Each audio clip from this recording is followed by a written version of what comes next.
Here today with Garth Pitzel from Bison Transport. Garth, thank you very much for taking the time to join us today on this and share the information. I think it's a key topic here and what you have found on this. And let's start from the end here, Garth. You use now, as I understand, cognitive testing in the hiring process. Let's start with what has been the results that you found as a result of using that? Well, it really has reduced, and I'll just use the example of our entry-level training program. We had a washout rate of 26% of the drivers wouldn't make it through the first 13 weeks of training. And by introducing the cognitive testing, we've now reduced that to 7%. So when you look at it, probably saving us, from a dollar perspective, about $14,000 a driver that all of a sudden leaves because they don't have the cognitive abilities to be that professional driver. But more importantly, the in-cab instructor is really, we talk about a shortage of professional drivers. Well, there's a shortage of in-cab instructors. Right. And so all of a sudden they lose 7 weeks of training of an individual that's not going to make the grade. That time's lost forever. So as much as there is a dollar figure of savings, there's also that time of in-cab instructors, which is so precious. So for us, we've seen that. We're just started to introduce it to our whole fleet as of the beginning of the year. I'll use an example. It really gives us another tool to assess that driver's file and abilities, right? So if you look at just a quick snapshot, last week in Winnipeg, we had 6 road tests. 1 we failed because of the combination of the road test itself and the cognitive test that was done. And then we approved another driver, but one of the conditions was to put an inward and outward facing camera in that driver's truck. And then 2 more we approved, but they're going to go through a different training program because of what we saw in the cognitive testing and in the road test. We're developing a different training program for them for those 2 drivers. And then 2 are just going through our normal driver orientation. So, that's really what it's doing for us. It's giving us another assessment, another tool so that we can see if we're putting the right driver behind the wheel. And it's not that we're, like I said, in the entry-level program, it's actually, improved our turnover rate. That's great. But what it really does is gives us that ability to confirm if we're going to invest dollars in training, that we're investing it in the right driver. And that's the most important thing between a cost and then, as I said, time for our in-cab instructors. Now, I get the gist of it also, Garth, from what you told us about last week. It also, I think, would give you the ability to identify maybe additional specific training along with the road test that a driver may need to put them safely on the road. Would that be fair?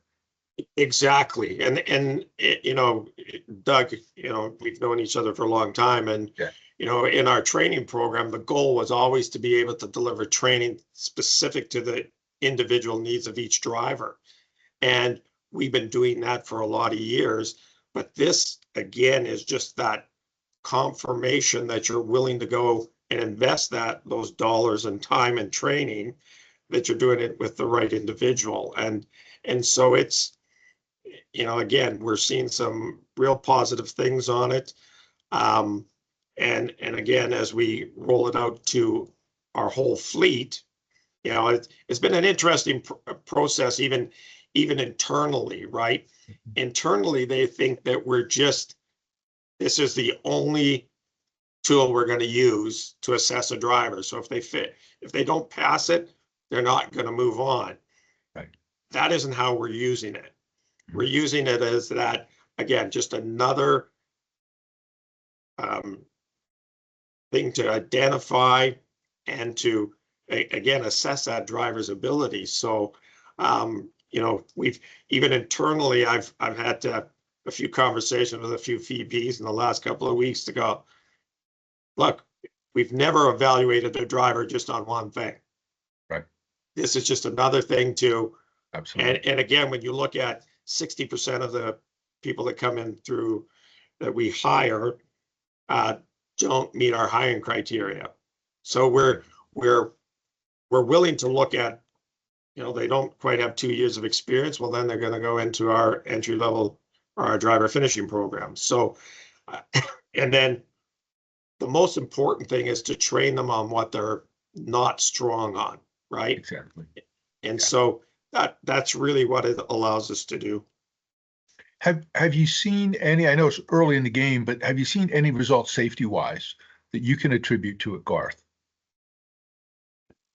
Well, again, in our entry level program, it's, you know, again, reduce that turnover, but we've seen that a success in, you know, those early maneuvering accidents and backing accidents and things like that. So we've seen a reduction in those also. So again, we started this in 2024 in the spring. Yeah. So, you know, kind of early to see what it's going to produce on the accident side, but we're seeing some positive results on that side too already. Yeah, Garth, considering Bison's record, you are at the forefront of safety. And every time I go to the truckload, that's reaffirmed by your recognition, well deserved there. So I understand on it, which kind of leads me to, you know, as well as you do, how did you get into this, or why look for something new on this? Well, you know, again, it's, you know, because, you know, my gray hair sort of indicates that I've been around a while. You know, and I think, you know, whether the best thing about being involved in the Truckload Carriers Association and other associations is you get to connect with people, you get to talk to people. And, you know, it was really another, you know, acquaintance and friend in the business that was, you know, using this. They were using it in a little different way than they were also using a road test assessment, which we didn't think we needed to do because of our strong training and rigid program that in that respect. But again, just listening to talk about it, and you know, it was kind of funny because, you know, if you look 25 years ago, we did some crazy things on the training program that others weren't doing, like got involved in full motion simulation and things like that. So we've always looked at things differently. And then when I was talking to, you know, a couple of safety people on it, and you know, I even, you know, sort of rolled my eyes and said, this it's too good to be true, right? And it was funny. I was talking with another of my safety cohorts, Dean Newell, and we sort of laughed because he made a comment. He said, well, you know, years ago, we thought you were a little different when it came to looking at things, right? So, you know, it really bugged me, and I'm going, well, we got to take another look at this. We got to give it an honest, open look. And I'm glad I had those conversations because it certainly, you know, I think it's going to be as important as, you know, critical event reporting, as simulation training. You know, I think this is going to be a game changer in our industry to increase that professionalism and the abilities of that driver and help focus on their weaknesses quicker. And to me, that's, you know, why we got involved in it. But it's kind of funny that it took us an extra couple of months to, you know, to get involved in it because, you know, that's too good to be true, right? And I think what I got mixed up a little bit was, you know, the industry's done lots of personality assessments, right? And this is not a personality assessment. This is a cognitive abilities assessment. So, you know, until I really looked at it from that perspective, that changed, right? Because, Right. you know, these ability tests are, you know, were, you know, again, on the personality side or characteristics where the industry hasn't had as much success at. My mind was stuck there, I guess. And I appreciate my buddy Dean for waking me up. Well, Garth, let me just say, and putting modesty aside, that's why Bison is at the forefront of safety, is because of your willingness, despite the record that you have, extreme, to look at new ways and how can we get better, and that's always been the legacy you have.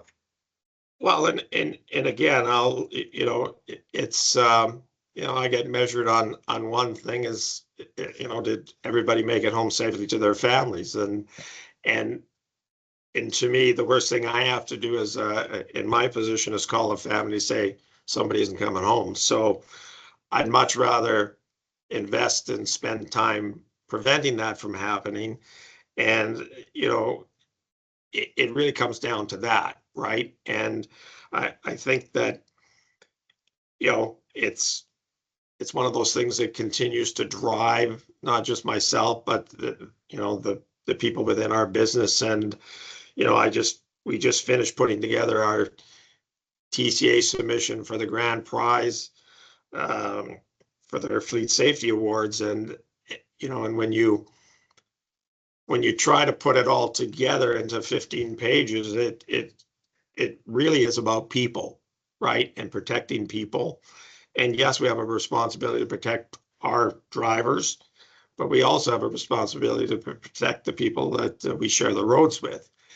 And so, again, it's just one of those things of, you know, you could, yeah, you know, we won we received lots of recognition for our program, but that isn't what drives us.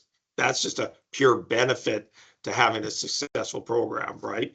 It's, you know, and again, as I prepare a board report every quarter for our ownership group, the first question is, did everybody make it home safely?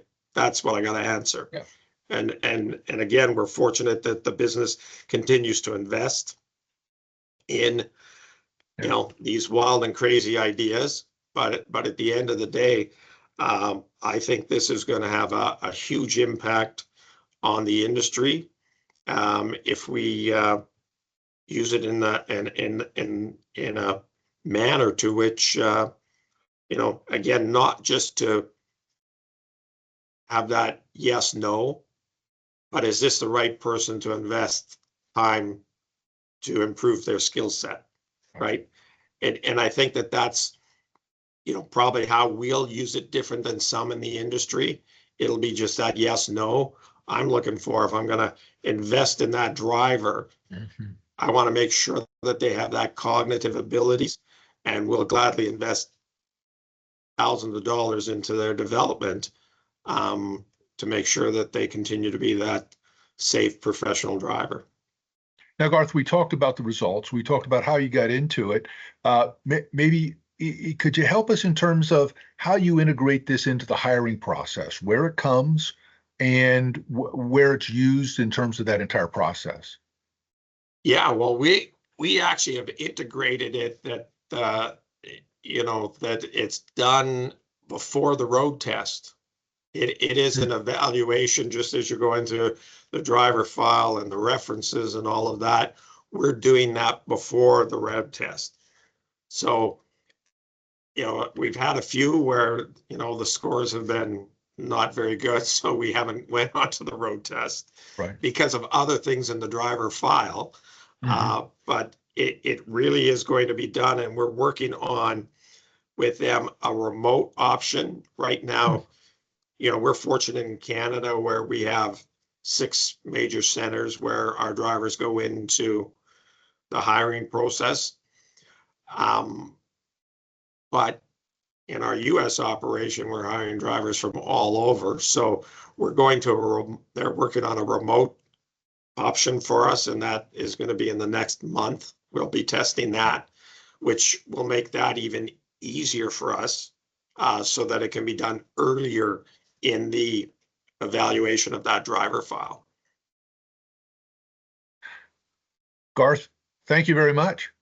Greatly appreciate you sharing your time and again, sharing your thought leadership with regard to safety in trucking.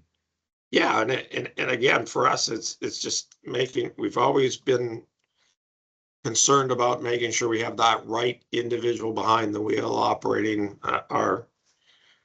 that is sitting behind the wheel in a truck. So this is just another tool to help determine if you're going to have that person that has those cognitive abilities. So that, again, we'll invest lots of dollars in training and making sure that they are that professional driver and remain that professional driver, right? And I think that this is, another tool where we've used it in our return to work process to make sure that that driver is ready to go back to work. So there's lots of different things that we're going to look at to make sure, no different than, if they're off for medical or an injury, come in and do this test, and again, make sure that they're where they need to be. And then we'll invest, as I said, best time and effort into making sure they have the necessary skills. Excellent. Thank you, Garth.